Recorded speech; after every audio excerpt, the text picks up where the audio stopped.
Hi everyone, welcome back to session 7 of your online learning. I'm Miss Madden and today we're going to be tackling some more rounding questions. Okay, so we've done a lot of fluency, but now we are going to look at some problems that involve rounding. I'm just going to share my screen with you.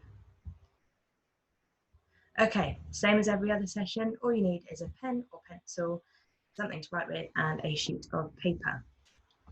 Right. So your warm up today, you have 5 quick questions. Again, give yourself 5 minutes max to have a go at these and then join me in a second and we'll just whiz through the answers quickly. Okay, good luck. So pause me now, 5 minutes, and then come back for the answers.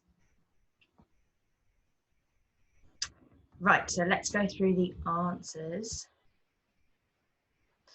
So question A, 6.94 times 10 was 69.4. Remember, when you are multiplying by 10, you don't have to do it using column multiplication. You can do it by shifting the digits to the left because we're timesing, and by 10 means one place value column to the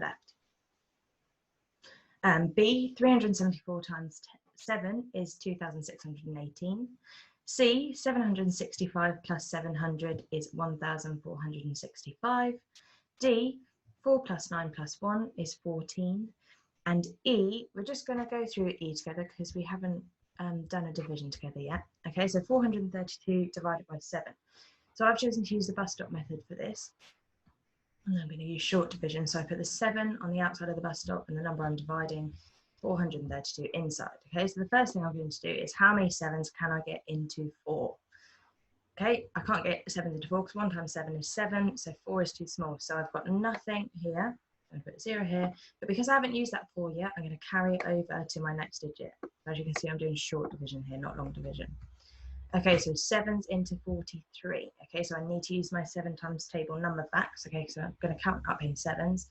7, 14, 21, 28, 35, 42, 49. 49 is too big, so I'm going to take that one back off. So 6 7s can fit into 43.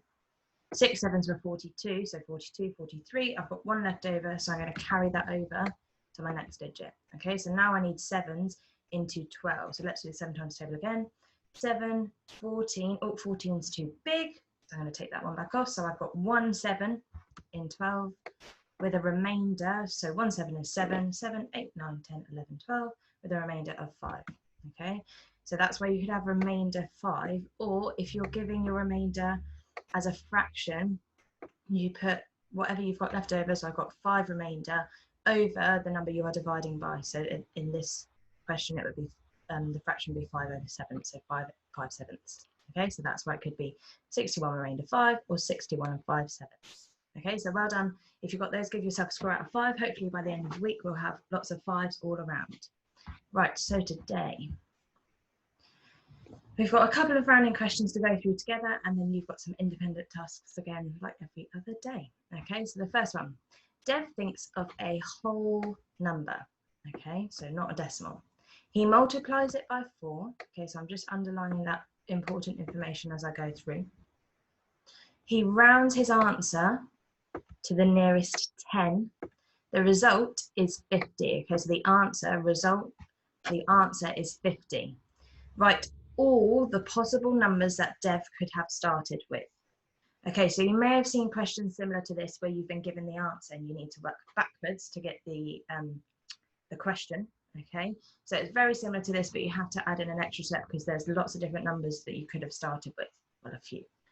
Okay, so I'm going to start at the end and work backwards. Okay, so I know that my answer I want to get is 50. Okay, and he's rounded it to the nearest 10. So the first thing I need to think about is what numbers would round to 50 if I was rounding it to the nearest 10. Okay, so I'm going to think about my number line again. So thinking about my upper and lower bound, my smallest and largest possible numbers.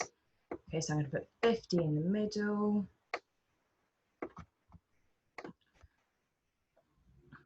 50 is in the middle. If I'm rounding to the nearest 10, I want to go 10 below and 10 above on either side. Okay, so 40 and 60. Okay, then hopefully you've remembered this next step. You want the midpoints between each of those numbers. Okay, so between 40 and 50, halfway up would be 45. okay, because the big jump was 10, so half of it would be adding on 5. And then the midpoint between 50 and 60 would be 55. Okay, so now I need to think about whether these midpoints would round up or down, or whether I need to go one less anywhere.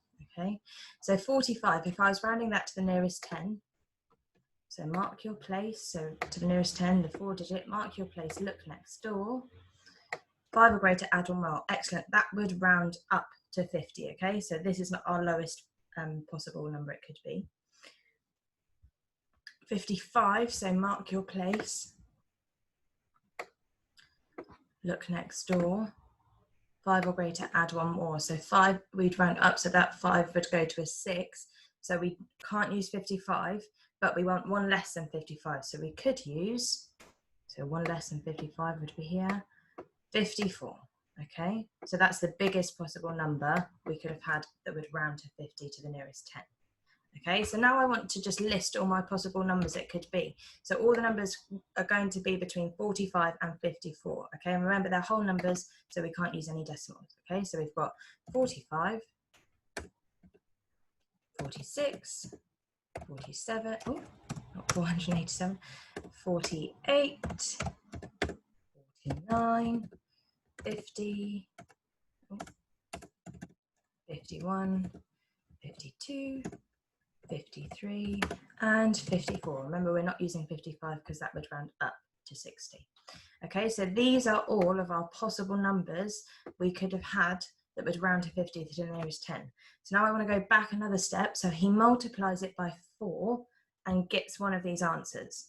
Okay, so if you multiply by 4, we know that our answer is going to have to be in the 4 times table. So out of these possible numbers that we have, we want to think which of these are divisible by 4.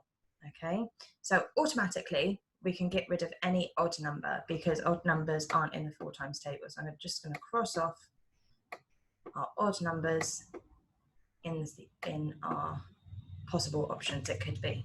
Okay, so now, so I've got 46, 48, 50, 52 or 54 that I can choose from. I know in my number facts that 10 times 4 is 40. Okay, so I'm going to count up from 40 thinking about the 4 times table. So 40, 44, add 4, 48. So it could be 48, but that means because 46 was in between 44 and 48, it can't be 46 because 46 isn't in the 4 times table. 48, add on 4 would be 52. Okay, so it can't be 50. Okay, add on 4 to 52 would be 56, so 54 is not an option either. Okay, so those are the 2 numbers we could have had after having our whole number and multiplying it by 4. Okay, so to work out the original number, we need to divide these by 4. Okay, so 48 divided by 4 would be 12. Excellent. Okay, so using our multiplication facts, because I know that 4 times 12 is 48, so that means 48 divided by 4 would be 12. So that means because this is 1 more 4, it would be 13. Okay, so 52 divided by 4 would be 13. So Dev's 2 possible numbers would have been 12 and 13. Okay, lovely. Right, let's move on to the next question. Okay, the difference between 2 numbers is 2. Write each number, I'll read that again. When each number is rounded to the nearest 100, the difference between them is 100. Write what the 2 numbers could be, okay? I should have been underlining my important information as I was reading that. So the difference between 2 numbers is 2. When each number is rounded to the nearest 100, the difference between them is 100. What does difference mean? Yep, okay, so we're working out the difference between 2 numbers, so you could do a subtraction, but it means whatever you've jumped up between those 2 numbers. So the difference between, say, 10 and 20 would be 10, okay, because we've added on 10 or subtracted 10, okay? So write what the 2 numbers could be. So again, this is a working backwards question, okay? So the first thing I want to think about is when each number is rounded to the nearest 100, the difference between them is 100, okay? So once I've rounded them, the difference between them is 100. So I'm going to pick 2 numbers that I know the difference between them is 100. And I'm going to make it easy for myself, okay? Don't try and overcomplicate things for yourself. I'm going to choose 100 and 200, okay? because they're both, sorry, because they're both multiples of 100, so I just think it's going to make it easier for myself. So when each number is rounded to the nearest 100, the difference between them is 100, but the difference between the two numbers originally is just 2, okay? So what I want to do for this question is think about that midpoint again, okay? Because I know that is going to be my barrier, where if I'm there, one half of my number line is going to round up to 200 and one half of my number line is going to round down to 100 when rounded to the nearest 100. Okay, so what is my value of the midpoint of this number line? So between 100 and 200, excellent, it would be 150. Okay, so I've got my midpoint. So now I need to think about two numbers where the difference would be 2, but I know that one half would go down and one half would go up when rounding. Okay, so what I'm going to do is subtract 1 from 150. So that would give me 149, and add 1 to 150, which would give me 151. Okay, so now I've got two numbers where the difference is 2, okay, but now I just need to check that 149 would round down to 100 and 151 would round up to 200 when rounding to the nearest 100, okay? So using that rhyme that we're doing, so mark your place. Okay, so let's do 149 first. So to the nearest 100. Mark your place. Look next door. 5 or greater, add 1 more. Okay, so we've got a 4, so it's not bigger than 5, so we are not rounding up. Remember, when we round down, the digit doesn't get smaller, it stays the same. Excellent. Okay, so the 1 stays the same. Numbers in front stay the same, numbers behind, 0 is their name. Excellent. So this would round down to 100. So this one satisfies what we want. Okay, let's check the 151. So mark your place, look next door, 5 or greater, add 1 more. Okay, so we've got a 5. Excellent. So we're rounding up, so that 1 will change to a 2. Excellent. Okay, so 2. Numbers in front stay the same, numbers behind, 0 is their name. Excellent. Okay, so we've rounded to 200. So the difference between my rounded numbers to the nearest 100 is 100, and the difference between my original numbers is 2. Excellent. Okay, you could have used two different styles of numbers. You could have done between 200 and 300, or 300 and 400. So there was different possibilities you could have come up with for that question. Okay, so well done if you've got any of those. Just make sure you have checked your answers by rounding them once you've got the difference of 2 between your original numbers. Okay, right, so now it is your turn. So you have got 3 questions to have a go at again. Okay, so a bit of explanation, a bit of reasoning needed for this one. Okay, so Kira has made a mistake, so you need to tell me what mistake she's made. This one is similar to the first question that we did, so you need to work backwards. Okay, and this one is very similar to something we did yesterday. Okay, but you need to think about the smallest and greatest possible answers it could be for each of the rounded numbers, and then work out the greatest possible difference between the two numbers. Okay, so pause me here, have a go at these 3 questions, and then come back in just a second and we'll go through the answers together. Okay, good luck.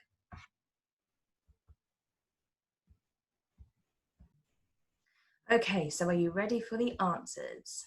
So the first question, let's read it together, underlining that important information as we go. Oh, sorry, I've missed a question.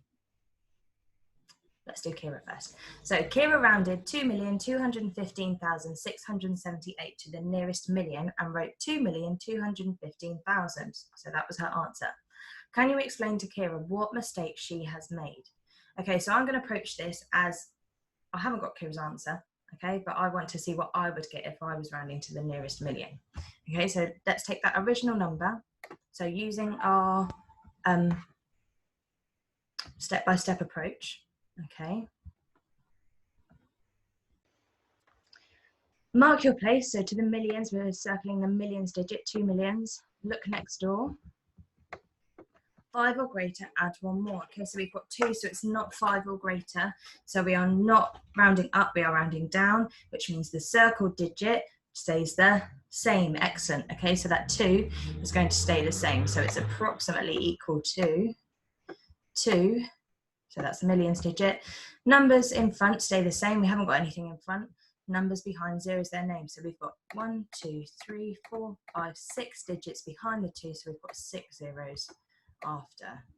Remember to change the zeros. That is a key step of these questions. Okay, so rounded to the nearest million is approximately 2 million. Okay, so Kira, she has rounded the millions digit correctly. Okay, so kept it the same as a 2, but she's forgotten to change all of the digits after the millions digit to 0. Okay, so where she's got 215,000 still there, that's her mistake. She should have changed the rest of the numbers behind the millions digit to 0. Okay, so well done if you got that one right. So moving on to the next one. So let's read it together. Sam thinks of a whole number. Okay, he multiplies it by 6. He rounds his answer to the nearest 10. The answer is 80. Right, all the possible numbers Sam could have started with. So that's very similar to the question we worked through together at the beginning. Okay, so I'm putting 80, so I'm working backwards again. So the answer is 80, so 80 in the middle of my number line. So 10 below, 10 less even, and 10 more. That is a 9, I promise. There you go. Okay, so now we want the midpoints. So between 70 and 80 is 75. Which we know would round up. Okay, all these possibilities would round up to 80. Midpoint between 80 and 90 would be 85, but we know that 85 would round up to 90, so we want one less than 85 as our possible numbers, which would be 84. So 84 and below would round down to 80. Okay, so now I'm going to list our possible numbers. We've got 75, 76, 77, oh, got 77, 78, 79, 80, 81, 82, 83, and 84. Okay, so we've done this step of the question, the rounding bit. Now we want, he multiplies it by 6 to get one of these numbers. Okay, so for it to be a possible answer, these numbers need to be in the 6 times table, okay, a multiple of 6, okay? So automatically I can cross out the odd numbers because a number has to be even to be in the 6 times table. Okay, so I'm getting rid of these possibilities. So now I need to think about which of these numbers is in the 6 times table. I'm going to use one of my number facts that I know. I know that 11 times 6 is 66. Okay, so I'm going to count up from 66. So 66, add 6 would be 72. Add 6 would be 78. Okay, so I know 78 is a multiple of 6. So that means I can get rid of 76 because that is between 72 and 78, so it isn't an option. 78 add 6 would be 84. Excellent, well done. Okay, so those were our two possibilities Sam could have got from his original number. So to get the original number, we need to do the opposite of what the question's telling us. So we need to divide 78 and 84 by 6. So 78 divided by 6 would be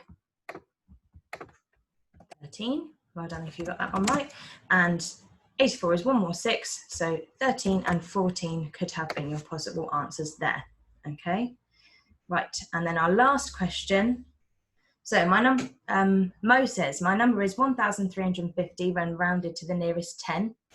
Rosie says, my number is 1,400 when rounded to the nearest 100. Both numbers are whole numbers. Again, no decimal numbers. What is the greatest possible difference between the two numbers? Okay, so it's a similar question to what we had yesterday. The first thing I want to do is work out the smallest and largest possible answers it could be for Mo and Rosie. Okay, so I'm going to do Mo first. So Mo has got 1,350 when rounded to the nearest 10. Okay, so on my number line, I want to do 10 less and 10 more. Okay, so 10 below is 1,340 and 10 more would be 1,360. Okay, so to get his smallest and largest possible answers, we need to do the midpoints. So we would have 1,300, oh sorry, 1,345.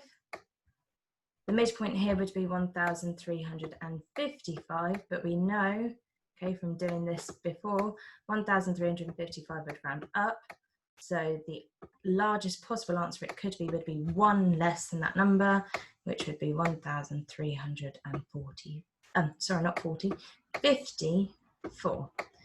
Okay, so this would be my largest option and this would be my smallest option here. Okay, so now let's do Rosie's number. So she's got 1,400 when rounding to the nearest 100. Okay, so because we've got 100 this time, we need to do 100 less and 100 more on our number line. So 1,300 here and 1,500 here. Okay, so then we want the midpoints again. So midpoint between 1,300 and 1,400, okay, because the gap this time is 100, the midpoint we'd add on 50. So 1,350, we know that would round up to 1,400 if rounded to the nearest 100, so that is our smallest option. And the midpoint here is 1,450, which we know would round up to 1,500 if rounded to the nearest 100. So we want one less, okay? So we want 1,449. That is our largest option for Rosie's number. Okay, so our next question says, what is the greatest possible difference between the two numbers? So to work out the biggest possible difference, we want the smallest possible answer that Mo or Rosie could have had and the biggest possible answer Mo or Rosie could have had, because that would give us our greatest difference. So the smallest possible answer either of them could have had would have been, let's check them, 1,345. And the biggest possible answer they could have had would have been 1,449. Okay, so to work out a difference, okay, we can do a subtraction, but make sure you're putting the biggest number on top. Okay, so 1,449 goes on top. Subtract 1,345. Okay. So starting from the ones digits, 9 take away 5 is 4, 4 take away 4 is 0, 4 take away 3 is 1, and 1 take away 1 is 0. Okay, so our greatest possible difference it could have been would have been 104. So well done if you worked that one out too. Okay, right. I'm going to stop sharing. Well done for today's learning. Come back tomorrow. We're not doing rounding anymore. It will be moving on to negative numbers. Okay, so I hope to see you all tomorrow. Bye.